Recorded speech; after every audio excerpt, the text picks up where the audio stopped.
Jay here from Stretford, Paddock, and this is a special video, a sort of preview stroke head-to-head look ahead of the United versus Spurs game, or I should say the Spurs versus United game, a big game in terms of the title race. Now this video is brought to you by BT Sport. BT Sport are going to be showing the Spurs versus United game. They're also going to be showing, in terms of the title race, in terms of the title race anyway, the biggest game of the season. It's do or die for Manchester City. And for Arsenal, it will mean absolutely everything.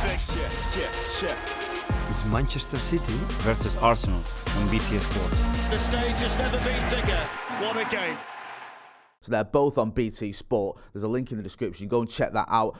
With me, as I said earlier, I've got Simeon and Ben Daniel from We Are Tottenham TV. I think this is the first video we've done together, guys. So thanks for coming on Stretford, Paddock. Always good to have new people on here. How are we getting on? Well, I would say great. I'm healthy. That's the main thing. But I mean, with the way Spurs are going at the moment, I think we're all over the place. I mean, with that game, 5-0 down after 20 minutes, still very fresh in the memory. So I'm not a happy bunny today, to be honest. Yeah, it's not great. It's not nice losing 6-1, is it? I remember not so long ago an Anthony Martial red card. Yeah, I had to take my medicine, shall we say. So I feel at least there was no fans in the stadium in that one. Exactly. It was a little bit easier because of that. What we're going to do is, just to explain this video, we're going to go through each position for the teams and sort of say, if we were to pick a starting 11, which player would we pick? If we had to choose one from Spurs or United, which one would we go with and why? We'll sort of do, say, a 4-3-3 formation to solve any argument. Oh, no, not 4 at the back, please. Not 4 at the back. Sorry. Not 4 at the back. It started already.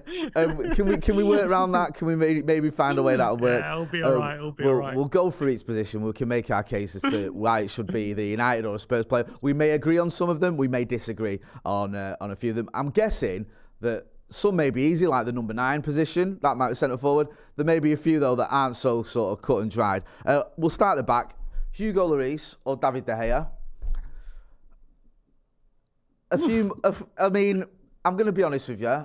At times, I've criticised David De Gea this season. I think his distribution, his command of his area could be a lot better than what it is. I think in terms of his shot stopping, as we saw in the FA Cup semi-final, he still knows how to stop a shot, and he's still, on his day, one of the best in the business at that. There is talk that maybe Manchester United will be bringing in another goalkeeper in the summer, but given a choice of him or Hugo Lloris, I'd probably say that David De Gea is the stronger of the two. Do you disagree with that? All I'm hearing is I'm not happy with David De Gea, but he's definitely still better than Hugo Lloris. That's all I'm hearing. To be honest with you, I think that was kind of my argument. World Cup winning captain goalkeeper, mate. You can't knock it. There is that, right? And I'll give you this, because I think he's been to 2 World Cup finals in succession, which is amazing. I'm not going to dispute that. But I don't know, and I want you guys can correct me. Whenever I see Lloris, quite a lot, it seems like he's got one in him. And it seems to be. I don't watch Spurs every week. I'm not going to pretend I do. But this does seem to be quite a regular thing where he looks a little bit, and this is bizarre for someone who's got so much experience, almost like he's a bit nervous.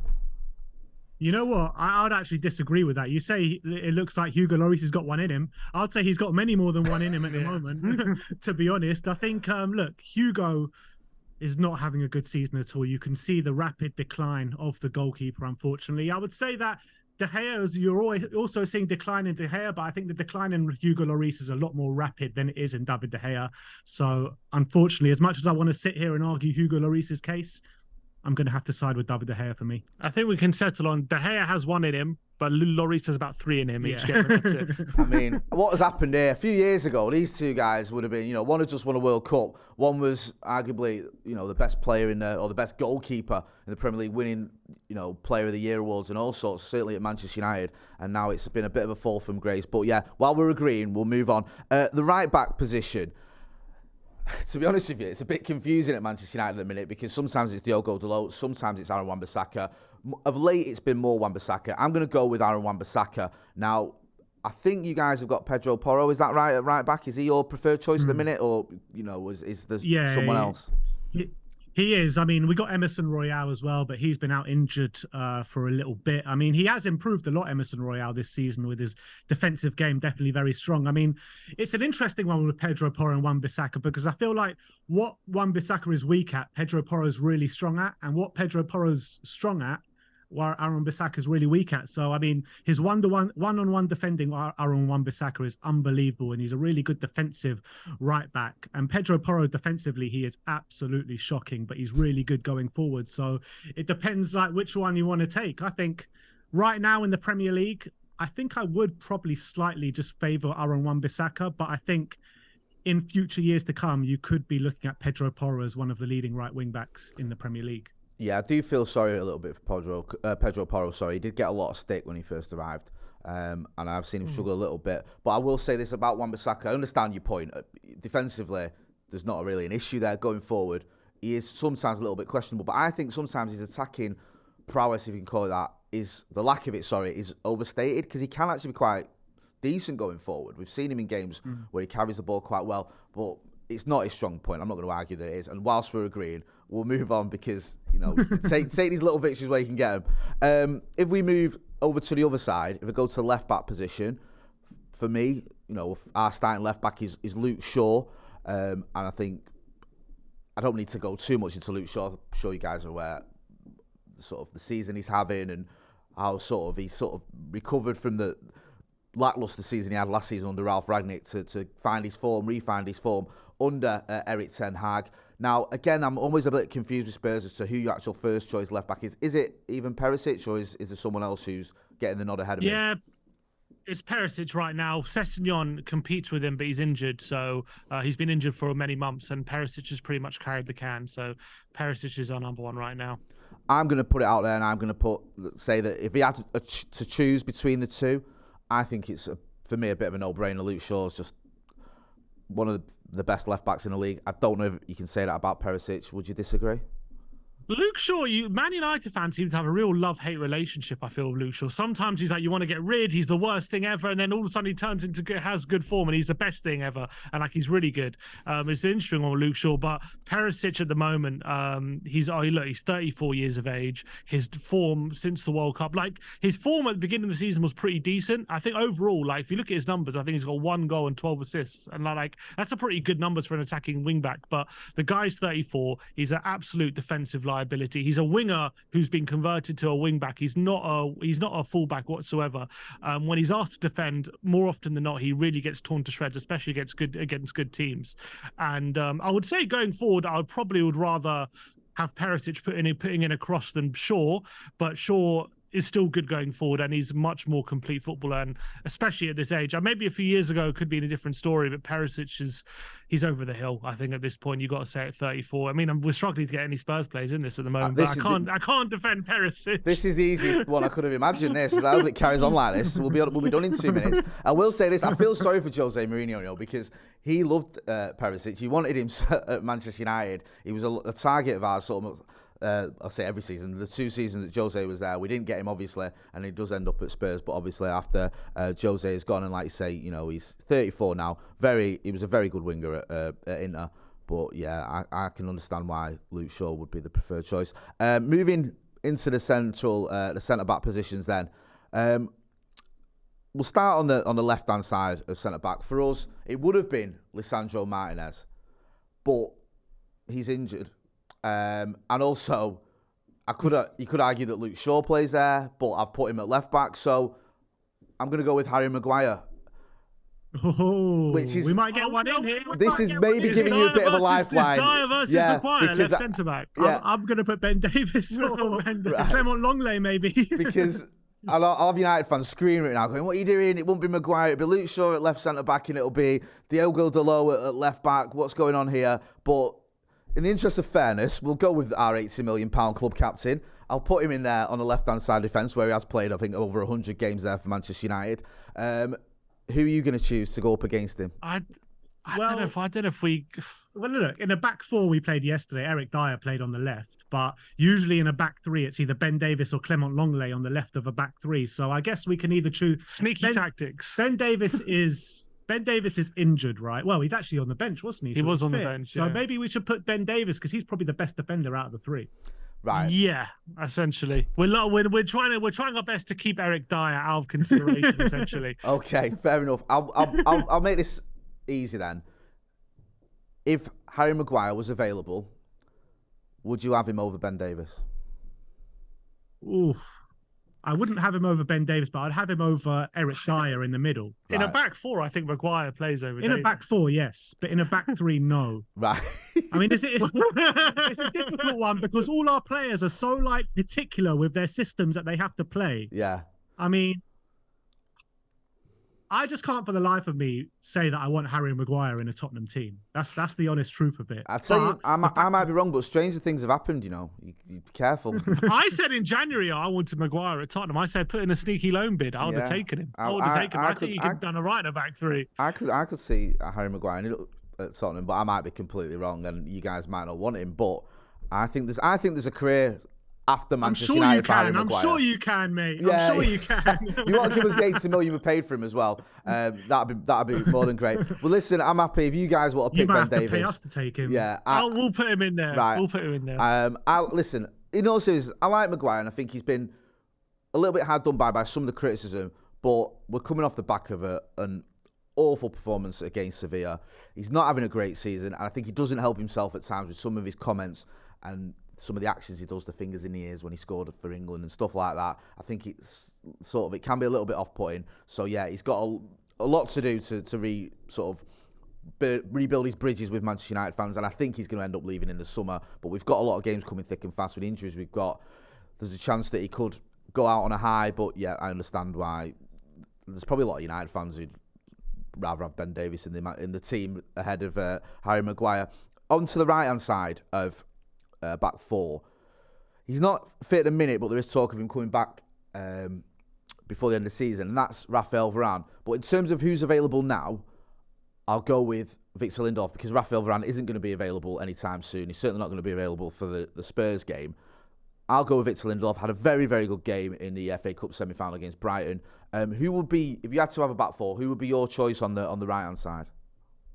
It'll be Coutinho Romero, and I think he is head and shoulders our best defender in the squad, albeit he's not having the best of seasons. He had a very shocking performance at St James's Park yesterday. But I think when you're going to compare Victor Lindelof and Coutinho Romero, I do think there is only one winner there, and I think that is Coutinho Romero. I think he's aggressive, front foot defender, really impacts things going forward. And like I said, he is head and shoulders above anyone else that we have in that back line. So I'd have to side with Coutinho on that one.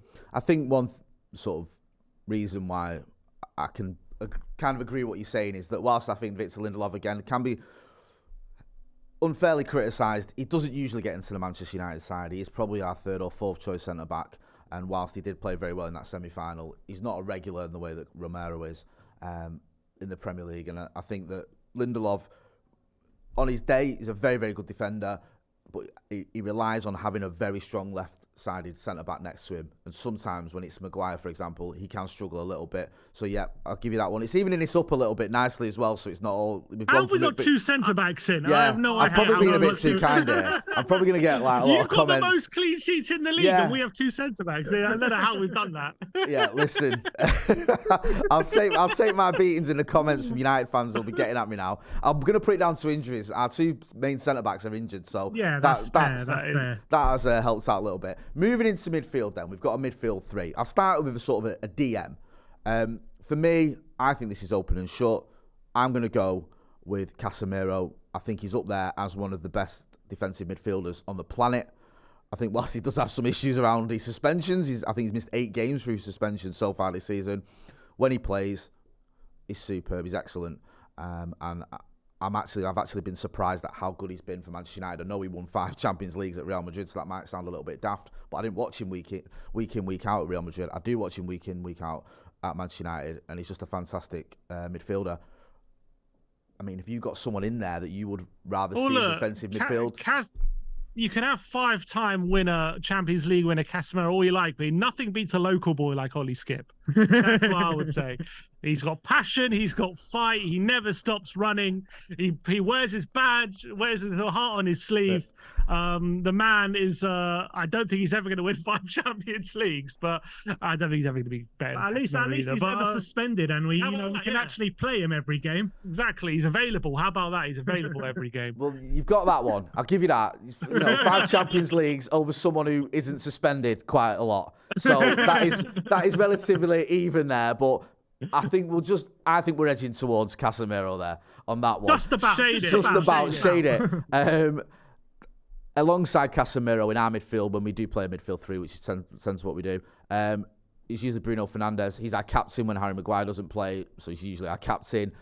I love Bruno Fernandes. His numbers are ridiculous. I think he's the only player other than Lionel Messi who has got over 50 goals and 50 assists since he joined us from Sporting Lisbon. If you look at that time period, those two are the only people who've got that amount of goals and amount of assists.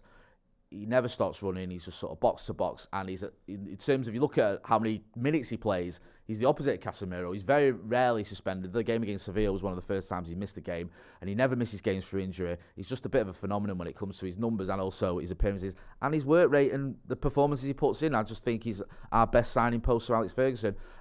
If I was to put him against a Tottenham midfielder, probably a sort of a number 8 style, who are you going for there? Is that Højbjerg? Is that his sort of role in that team? Yeah, look, we've got Højbjerg, we've got Pape Matar, who hardly plays because he's a young kid coming through. We've also got Bentancur, who's out injured for a long time. So you can't really put Bentancur in here because of the injury. I think he's just done his ACL. So I guess Højbjerg has to be the one that we're going to be putting up against Bruno. And I mean, that's just a complete mismatch, if I'm honest. I feel a bit sorry for you because I think Bentancur is a fantastic footballer. I really do. And I think when he got that injury, I thought, I mean, you guys know much better than I do, but I felt that was a big blow for Spurs. It was. But I don't think there's any exaggeration to say when Bentancur got injured, or especially before the World Cup, he was one of the best centre mids in the league at the time. Like his play, how good he was consistently. He was playing an unbelievable form and stuff. I think even in his career he had never put in before. Like I think he was playing in his best football. And at the World Cup he was unbelievable. And then he got injured, that ACL, and it's really killed us. It's hurt us badly. And it's such a shame because I felt like he was really coming into his own finally. Because before that he was a bit more reserved. He was really opening up, and now who knows how long it will take him to get back. So it's such a shame. Yeah, no, I think if you look at the reaction on social media, I mean, social media doesn't often tell you a lot, but you saw even the rival fans who were going, Bentancur, such a good player. Everyone started raving about him. It wasn't just Spurs fans. And I think when you've got a player like that who sort of steps forward and everyone's noticing how good he was, so it was such a shame because you don't want to see any player get injured, even if it's someone from your rivals. So I hope he does come back soon. But yeah, I think it's Bruno Fernandes, as you said.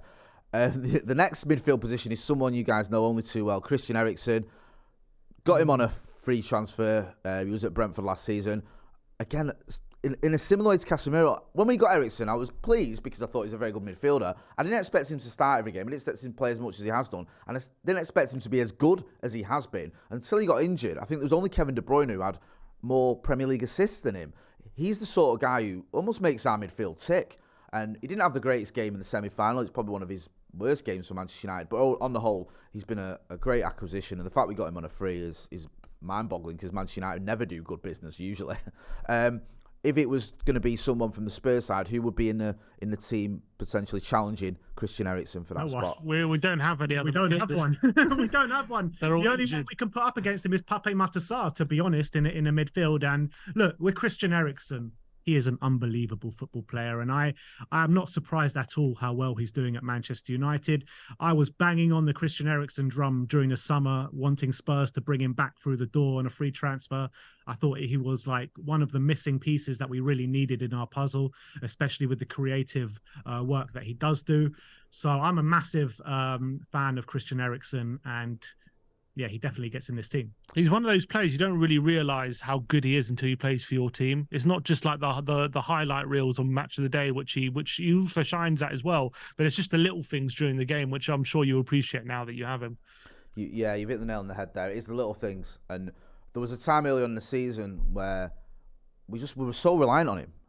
I think it was a game in Europe where he didn't start. I think it was against Sheriff or someone. And you think, we don't need Christian Eriksen. He's on the bench. And we end up bringing him on to try and get a goal, to try and get us going because the midfield just looked like it wasn't working. It was just so disjointed without him because we've become so reliant on him. And like I said, those little things he does, he almost dictates the pace of the game. And he's a real fantastic footballer and a joy to watch. And I'm glad we've got him. Moving to the front three, I think we can finally start having some real arguments here, a bit more debate because we've gone from it's been a bit one-sided into like, okay, maybe we can have that one at centre back. But I think the front three is really up for debate. We'll start on the right-hand side. So our usual right winger, if you can call him that, even though he's a bit of an inverted winger, is Antony. Big money signing, rising up to I think 100 million euros. did really well in terms of goals when he first started in the Premier League. Then he struggled a little bit to get on the score sheet. But he is an entertainer. He has been back amongst the goals and assists more recently. And he's a player that I think has a lot of potential for the future in the Premier League. He's had his fair share of critics, though, because of the price we paid for him. And he does like to shoot, and he only uses his left foot. He does like to shoot a lot, and it doesn't always come off for him. But I think he's a cracking little player. Who would be on your right hand side if it was for Spurs? Is it Kulusevski? Yeah, Dejan Kulusevski, exactly. And to be honest, I really like Anthony. Obviously, I really like what he did over at Ajax, and that's why he got that big money move over to Manchester United. I think that he probably hasn't lived up to the expectations completely for what he's come. But I do think that he is growing in a Man United shirt week by week, and he is getting better and better. But what I would say about Dejan Kulusevski, he came to England and he hit the ground running with goals, with assists, with his direct dribbling and his creative work. I thought he was absolutely unbelievable and unplayable at times at the back end of last season. For one reason or another, injuries have held him back this season, hasn't really been able to hit the heights that he did hit at the end of last season. But I still would side with Kulusevski. I think Kulusevski is that much further on in his development at the moment than Anthony is. So I think Kulusevski has to get into this team over Anthony right now. I think there's a fair comment. What I would say is I wouldn't swap them as players. As a United fan, I think that Anthony is a cracking little player, and I think he's going to keep getting better and better. And I think Kulusevski, whilst he had, like you said, a good season this season, obviously injuries have affected him. We know what he can do. We know what they both can do. So I understand your point of view, but I think for me as a United fan, moving forward especially, I'm glad we've got Anthony, and I expect him to do well next season. I think he gets a bit of harsh criticism because he costs so much, and because a lot of our other signings, it's open and shut as to whether they've been good enough. Martinez has been great, Eriksen's been great, Casemiro's been great, and because there's a little bit of a debate going on with Anthony, it's like, well, he's the one that's not worked out. He's terrible, and he's not terrible. He's a very good player, and he seems to be getting better and better. In the middle, then, the number 9. I mean, I couldn't sit here and make a case for Anthony Martial, who's been injured for more or less 3/4 of the season. I could argue that Wout Weghorst, who's yet to get a Premier League goal for us, could be in there. Or you could just tell me it's Harry Kane and we can move on. It's Harry Kane. Let's move on. Well, who once argued that Martial was more complete than Kane? There wasn't someone famous who did it. I can't remember. There was someone who did it. But someone argued. Was it Mikola? Adam Mikola will argue that Anthony Martial is more complete than Thierry Henry, Ruud van Nistelrooy, Eric Cantona, and Andy Cole put together. He absolutely adores Anthony Martial, and if he was sat here now, he would be arguing the case for Anthony Martial, and this would probably go on with you guys for another hour because he wouldn't back down. He loves Anthony Martial, and it's not just because we bumped into him in a lift in Thailand once. He's always loved him, and I like Anthony Martial. And if he'd stayed fit this season and he'd been able to recreate the season he had a few years ago where he hit 20-odd goals, maybe we could be having a discussion now, but he hasn't. And I think we have to be honest about where he's at the minute. He is struggling with injuries. He's been struggling all season with injuries. He did look a little bit lethargic in the semi-final against Brighton. Harry Kane plays pretty much every game. His injury record, as you know better than anyone, is fantastic. He scores goals constantly. So, yeah, Manchester United have actually, as we were recording this, there was news today that there's some talks potentially opening up between Manchester United and Spurs over Harry Kane, or between... Would you take him 100 million this summer with 1 year left in his contract at 30 years old? I would. I'll be honest with you. My personal preference is Victor Osimhen, but if we could get Harry Kane, if Harry Kane came to Manchester United, I would have him. And I think the reason is, you might go, well, he's 30 years old, and like you say, 1 year left of his contract and 100 million is a lot of money. I think he's got at least another 2 seasons at the very top of the Premier League. And during those 2 seasons, we're still going to get a tune out of Casemiro and Eriksen. And I think after that, then you've got to look at replacing them. And I think whilst you can get something out of them and Varane, that could be the time to go for it. And we spoke to, hate to name drop, but I'm going to. We had Rio Ferdinand on the channel last week, and he said that he felt that Harry Kane could do something similar to what Robin van Persie did for Manchester United when he came here, and have that season where he's our focal point, he gets all the goals, and we challenge and hopefully win a title. So, yep, I'd take Harry Kane. Just quickly, do you think he'll leave? Yes. Yeah, I'm pretty certain of it, to be honest. Like, he tried to leave 2 years ago, go to Man City. The club have not only not kicked on, but probably regressed at this point. So I think he's well within his rights to want to leave right now, to be honest. Yeah, it makes complete sense. Well, we're just in a mess, and there's no, like, we just about convinced him to stay with hiring Conte. I mean, now Conte's gone, I can't see how we convince him to sign another contract, and Levy is going to be reluctant to not have that money, the 100 million for his best ever player. So it's going to break his heart for him to leave on a free. So I think the logic states he will leave. It's going to break every Tottenham fan's heart. But I think he could go on for more than 2 years, by the way. I think he could do what Lewandowski and Benzema are doing now, 34, 35, and still at the top of their game. I don't see why not. Yeah, because his injury record sort of over the last couple of years has been better than it's ever been. I think, from what I looked at, because I remember we did a video on him and people were in the comments going, oh, but what about his injuries? And I looked into it and I go, the guy's barely missed a game in 2.5 years. It's like, if you don't fancy Harry Kane, that's one thing, but injuries is not the reason not to go for him. And obviously looks after himself, and he's not showing any signs of slowing down in terms of the goals and, his effectiveness. So yeah, I think you could be right.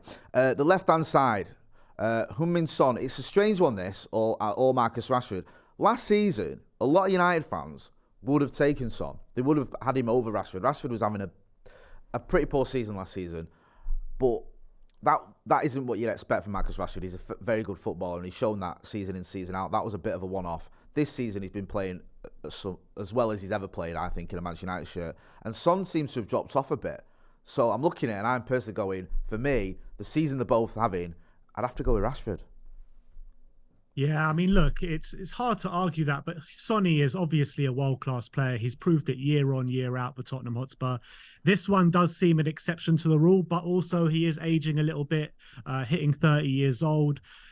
Look, I do think he has been held back a bit with the systems that we have been playing under Antonio Conte, but there's no two ways about it. He's off form. He's not playing as well as he has done the previous years. Marcus Rashford, as you say, having the season of his career since the World Cup. I mean, he has just had some crazy form, scoring week in, week out, being your talisman pretty much. And he's kind of like morphing into the player which you always hoped he would morph into. And so having said that, if you're going to go on this season alone and maybe looking at the ages of the two players, you'd probably side with Marcus Rashford, unfortunately.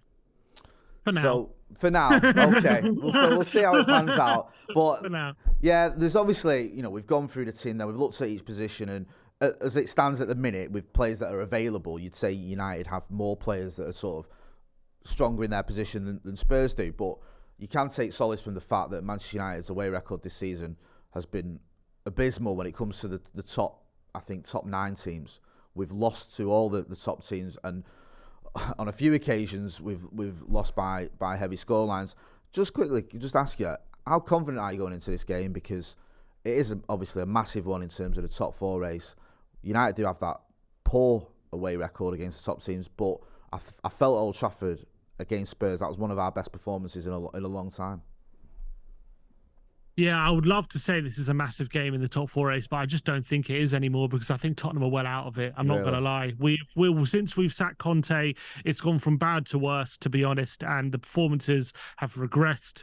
The players have lost belief. I think you saw that in the Newcastle game, that they stopped believing that anything that we can actually get this top 4. And once they do that, I do think we've lacked the quality anyway. The only thing that was maybe keeping us in it was that we had a bit of togetherness and a bit of quality in the forward line, but that seemed to have seeped away. Our defence is all at sea. You've asked any Tottenham fan right now if they're confident of even getting a point, let alone 3. I would say none of them are right now. We just lost at home to Bournemouth in the last home game, 3-2. Our defence is just a complete and utter mess. And yes, United's away form is poor, and I wouldn't be surprised if we have a bit of reaction to Sunday, but I don't expect a victory, and I think United will probably come away with the 3 points, in all honesty. No one's confident going to. I think we've all given up on top 4. I don't think any Tottenham fan still remains hopeful that that's achievable at this point. Well, tell you what, I'm not going to lie to you, lads. You've cheered me up. Sorry. But listening to you guys, I'm like, actually, things aren't that bad at United. We've just final. We've just won a trophy. And, we're looking all right in the league. Yeah. Trophy? What's that? What's a trophy? Right, yeah, exactly. So, yeah, it's been great chatting to you guys, Simeon and Ben Daniel from We Are Tottenham TV. Go and check out their channel. Yes. There's a link in the description. I've done a preview with the guys as well, so you can go and check that out. Make sure you are hitting like, share, and subscribe too. So, a big thanks to Simeon and Ben Daniel from We Are Tottenham TV. This video, of course, brought to you in collaboration with BT. BT have got you covered this week for the two big games in terms of the title race. And I mean that, in terms of the title race, the biggest game is obviously Man City versus Arsenal. That could be the deciding one. Arsenal basically need to get a result at the Etihad now. I'm obviously looking at going, as a United fan, I'll be quite happy if Arsenal do get a result, because I don't want to see Man City winning the title. The lads from We Are Tottenham TV had a different opinion on that one, but the biggest game in the title race is exclusively live on BT Sport 1 on Wednesday, the 26th of April from 7 p.m. That is obviously game on for the title. City win at the Etihad, it's pretty much game over in it, unfortunately, for Arsenal's title hopes. Or if Arsenal win, is it game over for City? Probably not. It's probably going to go on a little bit longer now. I wish it was game over for City, to be brutally honest, but it ain't. Find out by watching that game on BT Sport, live on BT Sport. And of course, we've got the big one. This is the big one. United travelling to Spurs. A massive game in terms of the top four race. Spurs struggling. You can see the lads, they seem to have lost confidence, don't they? We Are Tottenham TV, which from a United point of view is good to see. But BT Sport will broadcast all Premier League midweek games, fixtures from Tuesday, from today to Thursday, including Spurs v Man United on Thursday, with the BT monthly pass as well. You can watch 30 days of BT Sport, contract free, for £29.99 per month. For more info, visit bt.com/sport/monthly-pass. There's a link in the description. A big thanks to the lads from We Are Tottenham TV. Make sure you go and check out that link in the description. You don't want to miss the game, do you? Of course you don't. Big thanks as well to BT for collaborating with us on this video. My name's been Jay. Don't forget to hit like, share and subscribe. Thanks for watching.